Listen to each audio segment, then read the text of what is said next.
Merry days were these at Thornfield Hall, and busy days too. How different from the first 3 months of stillness, monotony, and solitude I had passed beneath its roof. All sad feelings seemed now driven from the house, all gloomy associations forgotten. There was life everywhere, movement all day long. You could not now traverse the gallery, once so hushed, nor enter the front chambers, once so tenantless, without encountering a smart lady's maid or a dandy valet. The kitchen, the butler's pantry, the servants' hall, the entrance hall were equally alive, and the saloons were only left void, and still when the blue sky and halcyon sunshine of the genial spring weather called their occupants out into the grounds.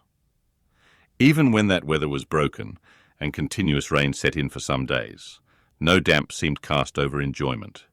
Indoor amusements only became more lively and varied, in consequence of the stop, put to outdoor gaiety. I wondered what they were going to do the first evening a change of entertainment was proposed. They spoke of playing charades, but in my ignorance I did not understand the term. The servants were called in, the dining-room tables wheeled away, the lights otherwise disposed, the chairs placed in a semicircle opposite the arch. While Mr. Rochester and the other gentlemen directed these alterations, the ladies were running up and down stairs, ringing for their maids. Mrs. Fairfax was summoned to give information respecting the resources of the house in shawls, dresses, draperies of any kind, and certain wardrobes of the third story were ransacked, and their contents, in the shape of brocaded and hooped petticoats, satin sacks, black modes, lace lappets, etc., were brought down in armfuls by the abigails. Then a selection was made, and such things as were chosen were carried to the boudoir within the drawing-room. Meantime, Mr. Rochester had again summoned the ladies round him, and was selecting certain of their number to be of his party. "Miss Ingram is mine, of course," said he. Afterwards he named the two Mrs. Eshton and Mrs. Dent. He looked at me. I happened to be near him, as I had been fastening the clasp of Mrs. Dent's bracelet, which had got loose. "Will you play?" he asked. I shook my head. He did not insist, which I rather feared he would have done. He allowed me to return quietly to my usual seat. He and his aides now withdrew behind the curtain. The other party, which was headed by Colonel Dent, sat down on the crescent of chairs. One of the gentlemen, Mr. Eshton, observing me, seemed to propose that I should be asked to join them, but Lady Ingram instantly negatived the notion. "No," I heard her say. "She looks too stupid for any game of the sort." Ere long a bell tinkled, and the curtain drew up. Within the arch, the bulky figure of Sir George Lynn, whom Mr. Rochester had likewise chosen, was seen enveloped in a white sheet. Before him, on a table, lay open a large book, and at his side stood Amy Eshton, draped in Mr. Rochester's cloak, and holding a book in her hand. Somebody, unseen, rang the bell merrily. Then Adele, who had insisted on being one of her guardian's party, bounded forward, scattering round her the contents of a basket of flowers she carried on her arm. Then appeared the magnificent figure of Miss Ingram, clad in white, a long veil on her head, and a wreath of roses round her brow. By her side walked Mr. Rochester, and together they drew near the table. They knelt, while Mrs. Dent and Louisa Eshton, dressed also in white, took up their stations behind them. A ceremony followed in dumb show, in which it was easy to recognize the pantomime of a marriage. At its termination, Colonel Dent and his party consulted in whispers for 2 minutes. Then the colonel called out, "Bride!" Mr. Rochester bowed, and the curtain fell. A considerable interval elapsed before it again rose. Its second rising displayed a more elaborately prepared scene than the last. The drawing-room, as I have before observed, was raised 2 steps above the dining-room, and on the top of the upper step, placed a yard or 2 back within the room, appeared a large marble basin, which I recognized as an ornament of the conservatory, where it usually stood, surrounded by exotics, and tenanted by gold fish, and whence it must have been transported with some trouble on account of its size and weight. Seated on the carpet by the side of this basin was seen Mr. Rochester, costumed in shawls, with a turban on his head. His dark eyes and swarthy skin and Paynim features suited the costume exactly. He looked the very model of an Eastern emir, an agent or a victim of the bowstring. Presently advanced into view Miss Ingram. She too was attired in Oriental fashion, a crimson scarf tied sash-like round the waist, an embroidered handkerchief knotted about her temples, her beautifully moulded arms bare, one of them upraised in the act of supporting a pitcher, poised gracefully on her head. Both her cast of form and feature, her complexion, and her general air, suggested the idea of some Israelitish princess of the patriarchal days, and such was doubtless the character she intended to represent. She approached the basin and bent over it as if to fill her pitcher. She again lifted it to her head. The personage on the well brink now seemed to accost her, to make some request. She hasted, let down her pitcher on her hand, and gave him to drink. From the bosom of his robe he then produced a casket, opened it, and showed magnificent bracelets and earrings. She acted astonishment and admiration. Kneeling, he laid the treasure at her feet. Incredulity and delight were expressed by her looks and gestures. The stranger fastened the bracelets on her arms and the rings in her ears. It was Eleazar and Rebecca. The camels only were wanting. The divining party again laid their heads together. Apparently they could not agree about the word or syllable the scene illustrated.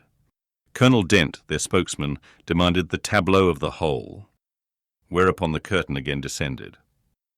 On its third rising, only a portion of the drawing-room was disclosed, the rest being concealed by a screen hung with some sort of dark and coarse drapery. The marble basin was removed. In its place stood a deal table and a kitchen chair. These objects were visible by a very dim light proceeding from a horn lantern, the wax candles being all extinguished. Amidst this sordid scene sat a man with his clenched hands resting on his knees, and his eyes bent on the ground. I knew Mr. Rochester, though the begrimed face, the disordered dress, his coat hanging loose from one arm as if it had been almost torn from his back in a scuffle, the desperate and scowling countenance, the rough, bristling hair might well have disguised him. As he moved, a chain clanked. To his wrists were attached fetters. "Bridewell!" exclaimed Colonel Dent, and the charade was solved. A sufficient interval having elapsed for the performers to resume their ordinary costume, they re-entered the dining-room. Mr. Rochester led in Miss Ingram. She was complimenting him on his acting. "Do you know," said she, "that of the three characters, I liked you in the last best? Oh, had you but lived a few years earlier, what a gallant gentleman highwayman you would have made." "Is all the soot washed from my face?" he asked, turning it towards her. "Alas, yes, the more's the pity. Nothing could be more becoming to your complexion than that ruffian's rouge." "You would like a hero of the road, then?" "An English hero of the road would be the next best thing to an Italian bandit, and that could only be surpassed by a Levantine pirate. Well, whatever I am, remember you are my wife. We were married an hour since, in the presence of all these witnesses." She giggled and her colour rose. "Now, Dent," continued Mr. Rochester, "it is your turn." And as the other party withdrew, he and his band took the vacated seats. Miss Ingram placed herself at her leader's right hand. The other diviners filled the chairs on each side of him and her. I did not now watch the actors. I no longer waited with interest for the curtain to rise. My attention was absorbed by the spectators. My eyes, erewhile fixed on the arch, were now irresistibly attracted to the semicircle of chairs. What charade Colonel Dent and his party played, what word they chose, how they acquitted themselves, I no longer remember, but I still see the consultation which followed each scene. I see Mr. Rochester turn to Miss Ingram, and Miss Ingram to him. I see her incline her head towards him, till the jetty curls almost touch his shoulder and wave against his cheek. I hear their mutual whisperings. I recall their interchanged glances, and something even of the feeling roused by the spectacle returns in memory at this moment. I have told you, reader, that I had learnt to love Mr. Rochester. I could not unlove him now, merely because I found that he had ceased to notice me, because I might pass hours in his presence, and he would never once turn his eyes in my direction, because I saw all his attentions appropriated by a great lady, who scorned to touch me with the hem of her robes as she passed, who, if ever her dark and imperious eye fell on me by chance, would withdraw it instantly, as from an object too mean to merit observation. I could not unlove him because I felt sure he would soon marry this very lady, because I read daily in her a proud security in his intentions respecting her, because I witnessed hourly in him a style of courtship, which, if careless and choosing rather to be sought than to seek, was yet in its very carelessness captivating, and in its very pride irresistible. There was nothing to cool or banish love in these circumstances, though much to create despair. Much, too, you will think, reader, to engender jealousy, if a woman in my position could presume to be jealous of a woman in Miss Ingram's. But I was not jealous, or very rarely. The nature of the pain I suffered could not be explained by that word. Miss Ingram was a mark beneath jealousy. She was too inferior to excite the feeling. Pardon the seeming paradox. I mean what I say. She was very showy, but she was not genuine. She had a fine person, many brilliant attainments, but her mind was poor, her heart barren by nature. Nothing bloomed spontaneously on that soil. No unforced natural fruit delighted by its freshness. She was not good. She was not original. She used to repeat sounding phrases from books. She never offered, nor had, an opinion of her own. She advocated a high tone of sentiment, but she did not know the sensations of sympathy and pity. Tenderness and truth were not in her. Too often she betrayed this by the undue vent she gave to a spiteful antipathy she had conceived against little Adele, pushing her away with some contumelious epithet if she happened to approach her, sometimes ordering her from the room, and always treating her with coldness and acrimony. Other eyes besides mine watched these manifestations of character, watched them closely, keenly, shrewdly. Yes, the future bridegroom, Mr. Rochester himself, exercised over his intended a ceaseless surveillance, and it was from this sagacity, this guardedness of his, this perfect, clear consciousness of his fair one's defects, this obvious absence of passion in his sentiments towards her, that my ever-torturing pain arose. I saw he was going to marry her, for family, perhaps political reasons, because her rank and connections suited him. I felt he had not given her his love, and that her qualifications were ill-adapted to win from him that treasure. This was the point. This was where the nerve was touched and teased. This was where the fever was sustained and fed. She could not charm him. If she had managed the victory at once, and he had yielded and sincerely laid his heart at her feet, I should have covered my face, turned to the wall, and figuratively have died to them. If Miss Ingram had been a good and noble woman, endowed with force, fervour, kindness, sense, I should have had one vital struggle with two tigers, jealousy and despair. Then, my heart torn out and devoured, I should have admired her, acknowledged her excellence, and been quiet for the rest of my days. And the more absolute her superiority, the deeper would have been my admiration, the more truly tranquil my quiescence. But as matters really stood, to watch Miss Ingram's efforts at fascinating Mr. Rochester, to witness their repeated failure, herself unconscious that they did fail, vainly fancying that each shaft launched hit the mark, and infatuatedly pluming herself on success, when her pride and self-complacency repelled further and further what she wished to allure, to witness this was to be at once under ceaseless excitation and ruthless restraint. Because when she failed, I saw how she might have succeeded. Arrows that continually glanced off from Mr. Rochester's breast and fell harmless at his feet might, I knew, if shot by a surer hand, have quivered keen in his proud heart, have cooled love into his stern eye and softness into his sardonic face. Or better still, without weapons a silent conquest might have been won. Why can she not influence him more, when she is privileged to draw so near to him, I asked myself. Surely she cannot truly like him, or not like him with true affection. If she did, she need not coin her smiles so lavishly, flash her glances so unremittingly, manufacture airs so elaborate, graces so multitudinous. It seems to me that she might, by merely sitting quietly at his side, saying little and looking less, get nigher his heart.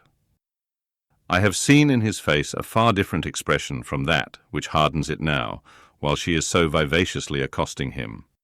But then it came of itself. It was not elicited by meretricious arts and calculated manoeuvres, and one had but to accept it, to answer what he asked without pretension, to address him when needful without grimace, and it increased and grew kinder and more genial, and warmed one like a fostering sunbeam. How will she manage to please him when they are married? I do not think she will manage it, and yet it might be managed, and his wife might, I verily believe, be the very happiest woman the sun shines on. I have not yet said anything condemnatory of Mr. Rochester's project of marrying for interest and connections. It surprised me when I first discovered that such was his intention. I had thought him a man unlikely to be influenced by motives so commonplace in his choice of a wife. But the longer I considered the position, education, etc., of the parties, the less I felt justified in judging and blaming either him or Miss Ingram for acting in conformity to ideas and principles instilled into them, doubtless, from their childhood. All their class held these principles. I supposed then they had reasons for holding them such as I could not fathom. It seemed to me that, were I a gentleman like him, I would take to my bosom only such a wife as I could love.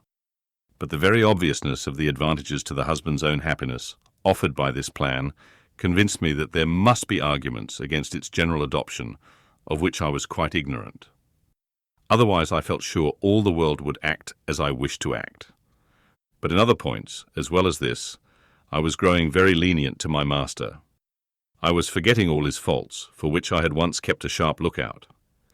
It had formerly been my endeavour to study all sides of his character, to take the bad with the good, and from the just weighing of both, to form an equitable judgment. Now I saw no bad. The sarcasm that had repelled, the harshness that had startled me once, were only like keen condiments in a choice dish. Their presence was pungent, but their absence would be felt as comparatively insipid. And as for the vague something, was it a sinister or a sorrowful, a designing or a desponding expression, that opened upon a careful observer now and then in his eye, and closed again before one could fathom the strange depth partially disclosed, that something which used to make me fear and shrink, as if I had been wandering amongst volcanic-looking hills, and had suddenly felt the ground quiver and seen it gape, that something I, at intervals, beheld still, and with throbbing heart, but not with palsied nerves. Instead of wishing to shun, I longed only to dare, to divine it, and I thought Miss Ingram happy, because one day she might look into the abyss at her leisure, explore its secrets and analyze their nature. Meantime, while I thought only of my master and his future bride, saw only them, heard only their discourse, and considered only their movements of importance, the rest of the party were occupied with their own separate interests and pleasures.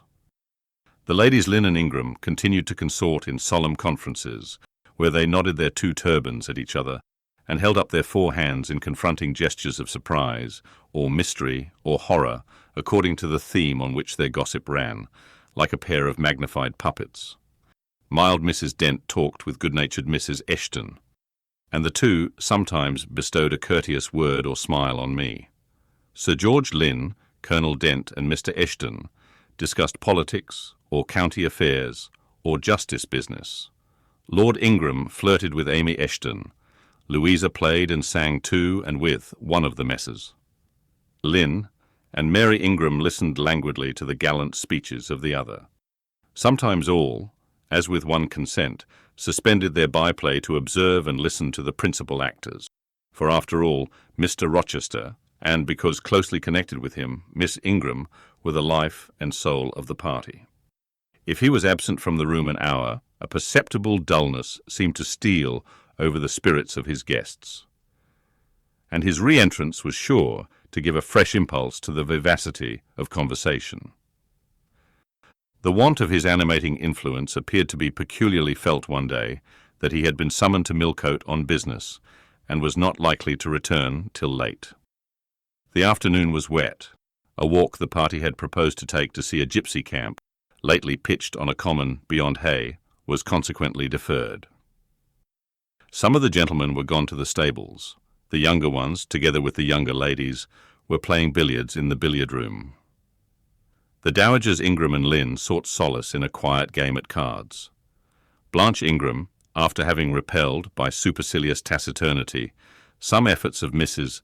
Dent and Mrs. Eshton to draw her into conversation, had first murmured over some sentimental tunes and airs on the piano, and then, having fetched a novel from the library, had flung herself in haughty listlessness on a sofa, and prepared to beguile, by the spell of fiction, the tedious hours of absence. The room and the house were silent. Only now and then the merriment of the billiard players was heard from above. It was verging on dusk, and the clock had already given warning of the hour to dress for dinner, when little Adele, who knelt by me in the drawing-room window-seat, suddenly exclaimed, "Voilà Monsieur Rochester qui revient." I turned, and Miss Ingram darted forwards from her sofa. The others, too, looked up from their several occupations, for at the same time a crunching of wheels and a splashing tramp of horse hoofs became audible on the wet gravel. A post-chaise was approaching. "What can possess him to come home in that style?" said Miss Ingram. "He rode Misrur, the black horse. Did he not, when he went out? And Pilot was with him. What has he done with the animals?"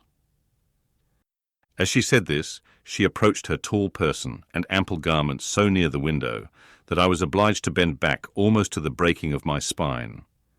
In her eagerness, she did not observe me at first, but when she did, she curled her lip and moved to another casement. The post-chaise stopped. The driver rang the doorbell, and a gentleman alighted attired in travelling garb. But it was not Mr. Rochester. It was a tall, fashionable-looking man, a stranger. "How provoking!" exclaimed Miss Ingram. "You tiresome monkey," apostrophizing Adele, "who perched you up in the window to give false intelligence?" And she cast on me an angry glance as if I were in fault. Some parleying was audible in the hall, and soon the newcomer entered. He bowed to Lady Ingram, as deeming her the eldest lady present. "It appears I come at an inopportune time, madam," said he. "When my friend Mr. Rochester is from home, but I arrive from a very long journey, and I think I may presume so far on old and intimate acquaintance as to install myself here till he returns." His manner was polite. His accent in speaking struck me as being somewhat unusual. Not precisely foreign, but still not altogether English. His age might be about Mr. Rochester's, between 30 and 40. His complexion was singularly sallow. Otherwise he was a fine-looking man, at first sight especially. On closer examination, you detected something in his face that displeased, or rather that failed to please. His features were regular but too relaxed.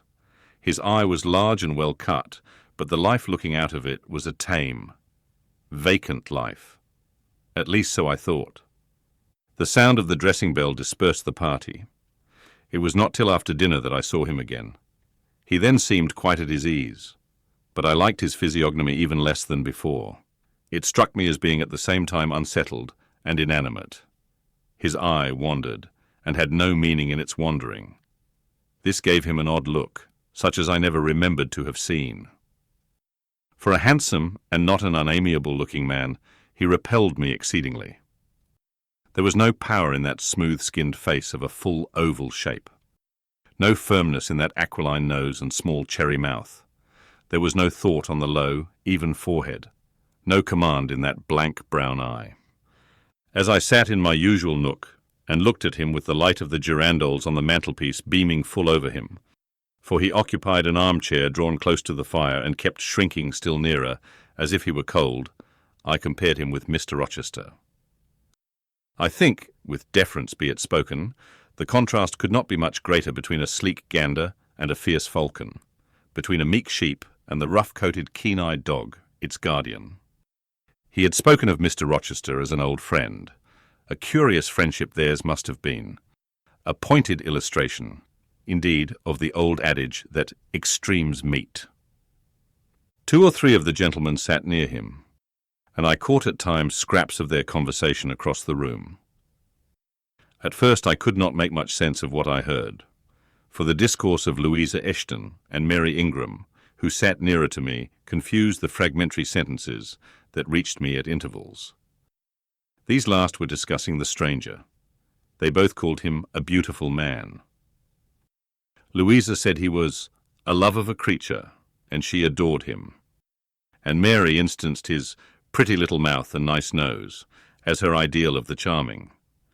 "And what a sweet-tempered forehead he has," cried Louisa, "so smooth. None of those frowning irregularities I dislike so much, and such a placid eye and smile." And then, to my great relief, Mr. Henry Lynn summoned them to the other side of the room to settle some point about the deferred excursion to Hay Common. I was now able to concentrate my attention on the group by the fire, and I presently gathered that the newcomer was called Mr. Mason. Then I learned that he was but just arrived in England, and that he came from some hot country, which was the reason, doubtless, his face was so sallow, and that he sat so near the hearth, and wore a surtout in the house. Presently the words Jamaica, Kingston, Spanish Town indicated the West Indies as his residence, and it was with no little surprise I gathered, ere long, that he had there first seen and become acquainted with Mr. Rochester. He spoke of his friend's dislike of the burning heats, the hurricanes, and rainy seasons of that region. I knew Mr. Rochester had been a traveller. Mrs. Fairfax had said so. But I thought the continent of Europe had bounded his wanderings. Till now I had never heard a hint given of visits to more distant shores. I was pondering these things when an incident, and a somewhat unexpected one, broke the thread of my musings. Mr. Mason, shivering as someone chanced to open the door, asked for more coal to be put on the fire, which had burnt out its flame, though its mass of cinder still shone hot and red. The footman who brought the coal, in going out, stopped near Mr. Eshton's chair and said something to him in a low voice, of which I heard only the words, "old woman," quite troublesome. "Tell her she shall be put in the stocks if she does not take herself off," replied the magistrate. "No, stop," interrupted Colonel Dent. "Don't send her away, Eshton. We might turn the thing to account. Better consult the ladies." And speaking aloud, he continued, "Ladies, you talked of going to Hay Common to visit the gypsy camp. Sam here says that one of the old Mother Bunches is in the servants' hall at this moment, and insists upon being brought in before the quality, to tell them their fortunes. Would you like to see her?" "Surely, Colonel," cried Lady Ingram, "you would not encourage such a low impostor. Dismiss her by all means at once." "But I cannot persuade her to go away, my lady," said the footman, "nor can any of the servants. Mrs. Fairfax is with her just now, entreating her to be gone. But she has taken a chair in the chimney corner, and says nothing shall stir her from it till she gets leave to come in here." "What does she want?" asked Mrs. Eshton. "To tell the gentry their fortunes, she says, ma'am. And she swears she must and will do it." "What is she like?" inquired the Mrs. Eshton in a breath. "A shockingly ugly old creature, miss, almost as black as a crock." "Why, she's a real sorceress," cried Frederick Lynn. "Let us have her in, of course." "To be sure," rejoined his brother. "It would be 1,000 pities to throw away such a chance of fun." "My dear boys, what are you thinking about?" exclaimed Mrs. Lynn. "I cannot possibly countenance any such inconsistent proceeding," chimed in the Dowager Ingram. "Indeed, mamma, but you can, and will," pronounced the haughty voice of Blanche, as she turned round on the piano stool, where till now she had sat silent, apparently examining sundry sheets of music. "I have a curiosity to hear my fortune told. Therefore, Sam, order the beldame forward." "My darling Blanche, recollect—" "I do. I recollect all you can suggest, and I must have my will. Quick, Sam." "Yes, yes, yes," cried all the juveniles, both ladies and gentlemen. "Let her come. It will be excellent sport." The footman still lingered. "She looks such a rough one," said he. "Go!" ejaculated Miss Ingram, and the man went. Excitement instantly seized the whole party, A running fire of raillery and jests was proceeding when Sam returned. "She won't come now," said he. "She says it's not her mission to appear before the vulgar herd. Them's her words. I must show her into a room by herself, and then those who wish to consult her must go to her one by one." "You see now, my queenly Blanche," began Lady Ingram. "She encroaches. Be advised, my angel girl, and—" "Show her into the library, of course," cut in the angel girl. "It is not my mission to listen to her before the vulgar herd either. I mean to have her all to myself. Is there a fire in the library?" "Yes, ma'am, but she looks such a tinkler." "Cease that chatter, blockhead, and do my bidding." Again Sam vanished, and mystery, animation, expectation rose to full flow once more. "She's ready now," said the footman, as he reappeared. "She wishes to know who will be her first visitor." "I think I had better just look in upon her before any of the ladies go," said Colonel Dent. "Tell her, Sam, a gentleman is coming." Sam went and returned. "She says, sir, that she'll have no gentleman. They need not trouble themselves to come near her, nor," he added with difficulty suppressing a titter, "any ladies either, except the young and single." "By Jove, she has taste!" exclaimed Henry Lynn. Miss Ingram rose solemnly. "I go first," she said, in a tone which might have befitted the leader of a forlorn hope, mounting a breach in the van of his men. "Oh, my best, oh, my dearest, pause, reflect," was her mamma's cry. But she swept past her in stately silence, passed through the door which Colonel Dent held open, and we heard her enter the library. A comparative silence ensued. Lady Ingram thought it le cas to wring her hands, which she did accordingly. Miss Mary declared she felt for her part she never dared venture. Amy and Louisa Eshton tittered under their breath, and looked a little frightened. The minutes passed very slowly. 15 were counted before the library door again opened. Miss Ingram returned to us through the arch. Would she laugh? Would she take it as a joke? All eyes met her with a glance of eager curiosity, and she met all eyes with one of rebuff and coldness. She looked neither flurried nor merry. She walked stiffly to a seat and took it in silence. "Well, Blanche," said Lord Ingram. "What did she say, sister?" asked Mary. "What did you think?